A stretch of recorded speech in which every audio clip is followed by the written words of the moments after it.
Diana was gone. The crash happened on August 31st, 1997. The world watched. The world mourned. And then Charles Spencer gave his eulogy. It was powerful, raw. In those few minutes at her funeral, he spoke about his sister with an honesty that shocked people. He talked about her inner life, about her pain, about the way she had been hunted. It was the most honest thing a family member had said publicly about Diana. And then he stopped talking. People didn't realize it at first, but slowly over weeks and months, it became clear. Charles Spencer wasn't doing interviews about his sister. He wasn't writing about her. He wasn't defending her against criticism. He wasn't telling her story. After that one powerful speech, he closed the door. For 30 years, he would barely open it again. Althorp House became his life. The estate in Northamptonshire, centuries old, filled with art and history and family secrets locked in stone. He inherited it in 1992, 5 years before Diana died. So when she was gone, he already owned the place where her body would be laid, already owned the grounds where her grave would rest, already carried the weight of the family legacy. But the weight got heavier. People wanted to know why he wasn't defending Diana. Her friends spoke out. Her lovers spoke out. Her staff wrote books. Journalists hunted for answers. But Charles stayed silent. His silence felt like an accusation somehow, like he was protecting someone, like he was hiding something, like maybe the story everyone knew wasn't the full story.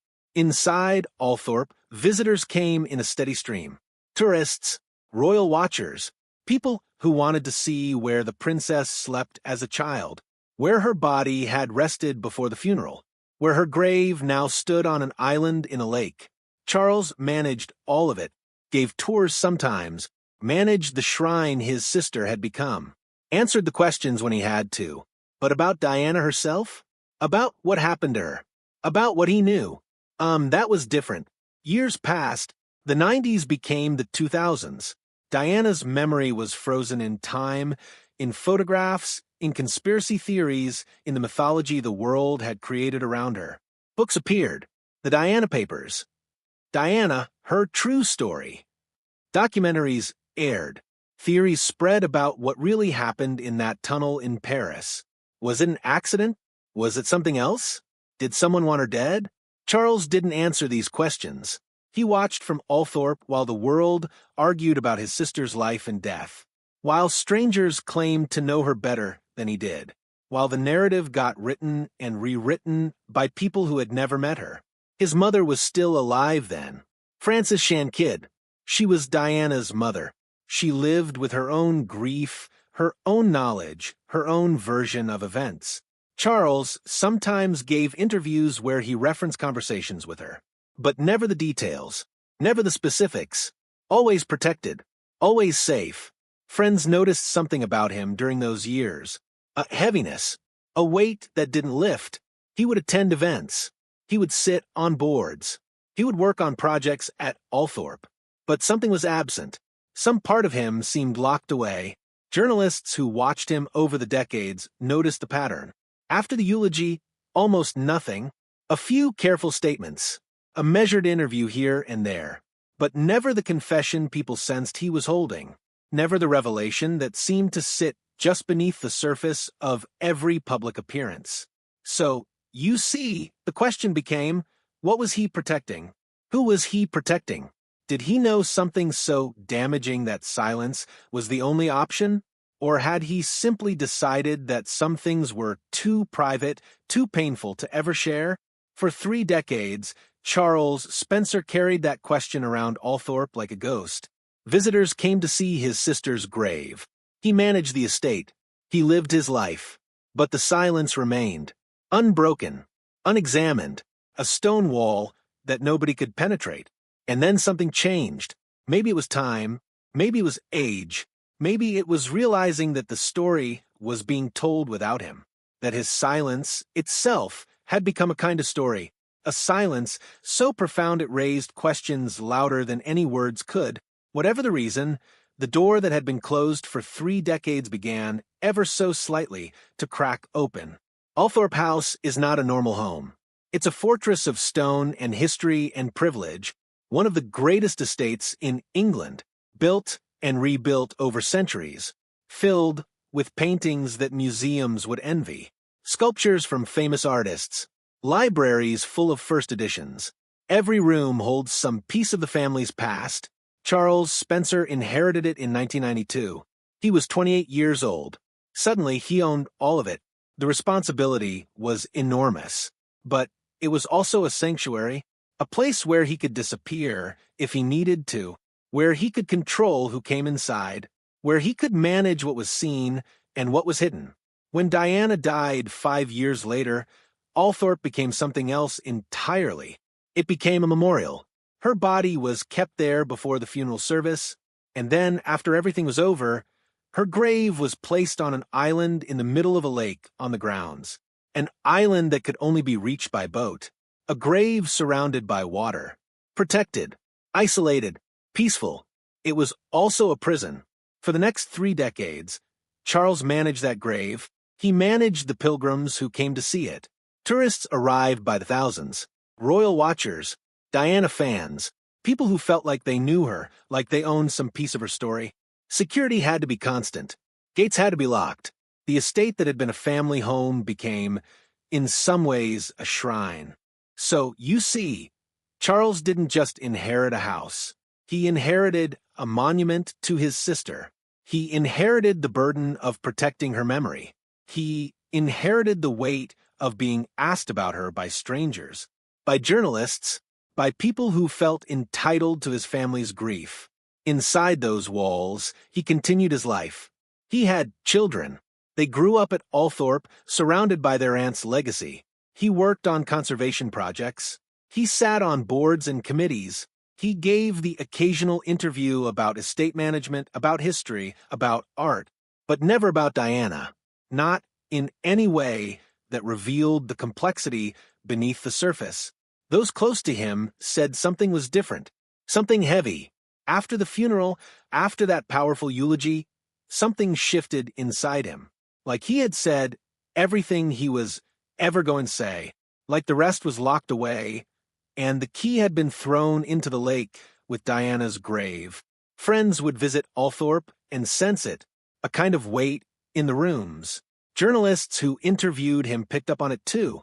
He was polite, intelligent, careful, but closed, sealed, shut, like the island where his sister rested. The question that whispered through royal circles for years was simple but enormous. What does Charles know? Did he witness something that changed him? Did Diana tell him things she told nobody else? Was his silence protecting the family, protecting the truth, or protecting himself? Actually, the question was even deeper than that. In those 30 years at Althorp, managing his sister's grave, managing the tourists, managing the endless questions about what happened and why, was Charles protecting something else entirely? Was he managing not just the estate but his own knowledge, his own role in events, his own relationship with a sister who died when she was only 36? The weight never lifted. Year after year at Althorp, it just got heavier. More tourists came, more documentaries aired, more books appeared. The world's obsession with Diana only grew, and Charles remained behind his gates, managing the memorial to his sister, carrying something unspoken that nobody could quite see, but everyone could sense was there. It was the burden finally became too much to carry alone. People don't break silence without reason. Not after 30 years. Something has to shift. A moment has to arrive when staying quiet feels like a choice that costs more than speaking up. For Charles Spencer, several things happened at once. New documentaries about Diana kept appearing. Different angles, different claims. Some blamed the royal family. Some blamed the paparazzi. Some offered wild theories about conspiracies and cover-ups. But none of them, Charles believed, told the story quite right. None of them captured what he knew, what he had witnessed, what his sister had told him in private moments that the world never heard. And he was watching these documentaries get made and distributed and watched by millions. Watched by his own children. Watched by people who would believe these versions of events because they were the only versions available. Because Charles wasn't offering an alternative, new books appeared too. Authors who had interviewed Diana's friends, Diana's former lovers, Diana's staff, everyone who had ever known her seemed to publish their memories. Everyone except her brother, except the person who had known her since childhood, except the one person who might have offered real insight. But he stayed silent. At the same time, something personal was happening. Charles was getting older. Not old, but aging. The perspective that comes with age shifts something in a person. He was becoming a grandfather. He was thinking about legacy, about what he wanted to leave behind, about what story his children and grandchildren would inherit, about whether the version of events that the world believed was actually true. Wait, let me tell you what else was happening. He was watching his sister's sons grow up. Prince William, Prince Harry. They were making their own documentaries now, speaking about Diana themselves, their version of events, their memories of her. And Charles was watching them make choices about how to talk about their mother, about whether to stay silent or speak. It made him think about his own choices. There was frustration in those years, real frustration. He had sat in silence while his sister's ex-husband, now King Charles, had moved on with his life, had married again, had built a new narrative. Charles watched his mother die, watched her take her own stories, her own knowledge, her own version of events to the grave, and he thought, how much longer will I do the same? At some point, staying quiet started to feel different. It stopped feeling like protection. It started feeling like complicity, like he was allowing a version of history to stand unchallenged when he knew something different, like his silence was actually a betrayal of his sister. Like, by not speaking, he was actually taking sides. Close friends noticed at first, a small shift, nothing dramatic, but Charles started saying things he hadn't said before. He started correcting people when they got the story wrong. He started being willing to go on record, started saying things that journalists would catch and report, started opening the door. Just slightly, but opening it nonetheless. He gave interviews where he referenced private conversations with his mother. He made statements about how Diana had been treated. He suggested that things were more complicated than the public narrative allowed. It wasn't an explosion. It wasn't a dramatic confession, but it was a break. The door that had been closed was moving. Charles Spencer is not a man who goes on television and makes wild accusations. That's not who he is. He's aristocratic, careful, measured. When he finally decided to speak more openly after 3 decades of silence, he did it the way an aristocrat does things. Quietly, with precise language, with statements that journalists had to really pay attention to catch. He started talking about his mother more openly. Frances Shan Kidd, Diana's mother. She had her own complicated history with the royal family. She had conflicts. She had regrets. She had lived through Diana's marriage and her struggles. She had been there. She had seen things. And Charles had spoken to her about those things. So, when Charles began referencing conversations with his mother, when he started dropping hints about family dynamics that were more complex than people realized, he was essentially saying, "My mother knew things. I know things, and the story you've been told is incomplete." He started hinting at Diana's marriage troubles too. Not gossip, but suggesting that the difficulties in her relationship with Prince Charles had deeper roots than the public understanding, that there were complications nobody had really discussed, that the fairy tale the world wanted to believe was actually much darker. He never said it directly. That wasn't his style, but he was saying it. Then came something more significant. Charles started making comments about the royal court itself, about advisors, about courtiers, about the institution that his sister had married into.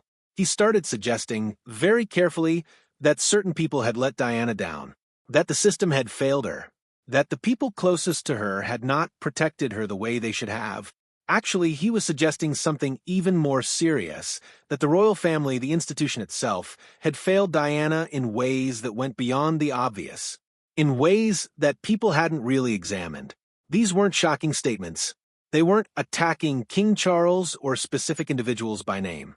They weren't accusing anyone of crimes.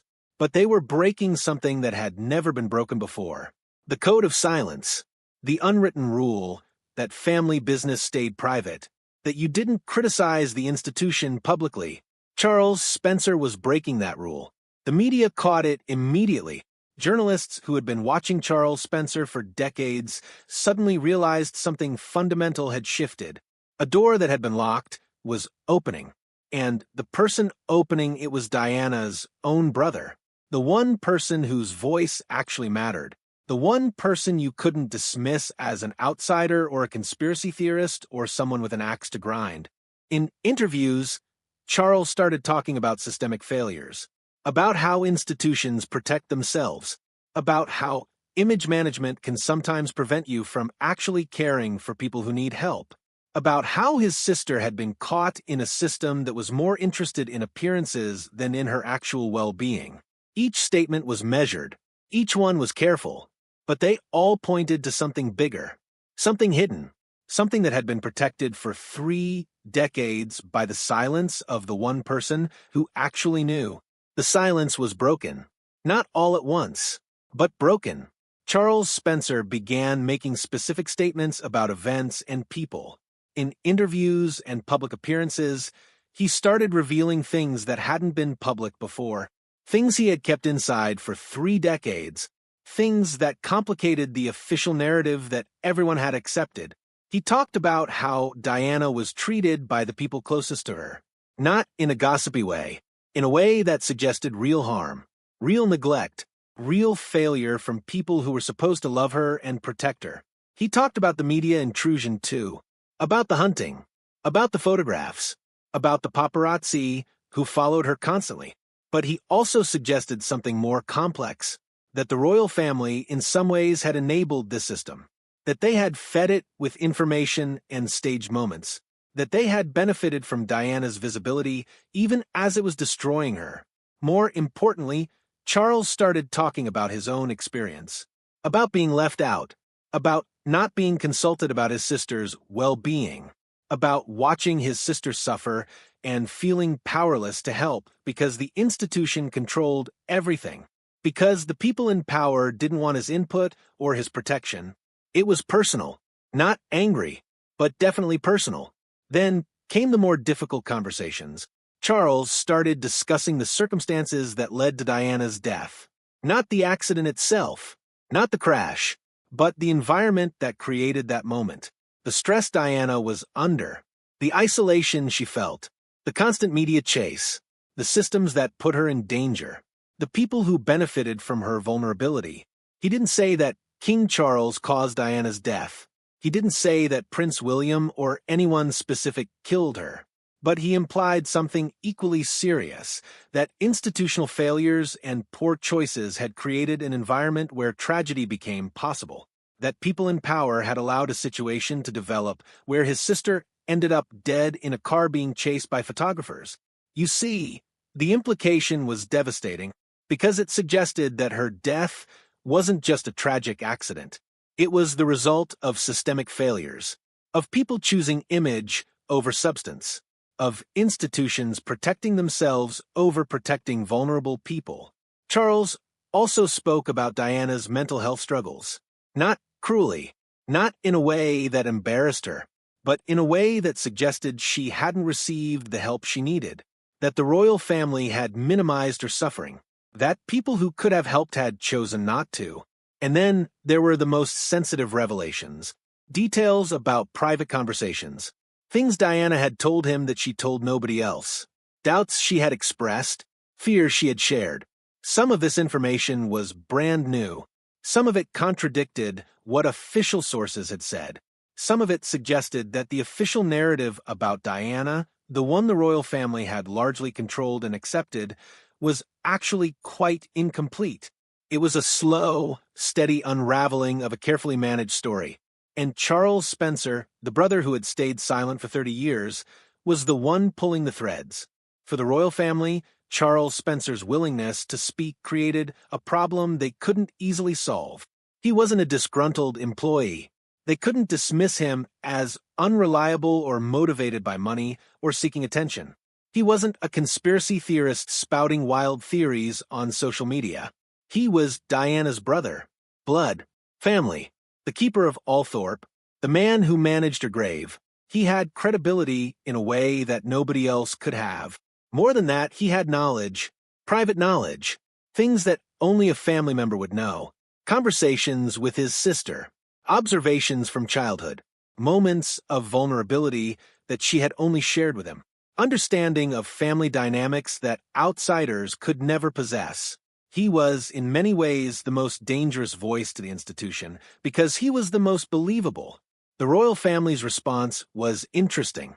They didn't attack him publicly. They didn't issue strong denials. They didn't fight back aggressively. Instead, they chose a strategy of quiet disapproval combined with minimal comment. Let it be known that they didn't appreciate what he was saying. But don't engage directly. Don't amplify his voice by arguing with him. It was a controlled response, but the very fact that they didn't respond strongly suggested something. If everything Charles was saying was false, wouldn't they say so? Wouldn't they mount a defense? Wouldn't they discredit him? Instead, silence, which meant either his claims had enough truth to them that responding would be dangerous, or the palace understood that fighting with Diana's brother would look bad. Either way, his voice remained uncontested. And then there was the psychological dimension of it all. Charles wasn't saying he had said everything. In interviews, it was clear that he was being careful, measured, protecting some things, which meant that everyone listening understood there's more. There's information he's not revealing. There are things he's chosen to keep private. Actually, this was more damaging than a direct accusation, because it created suspicion.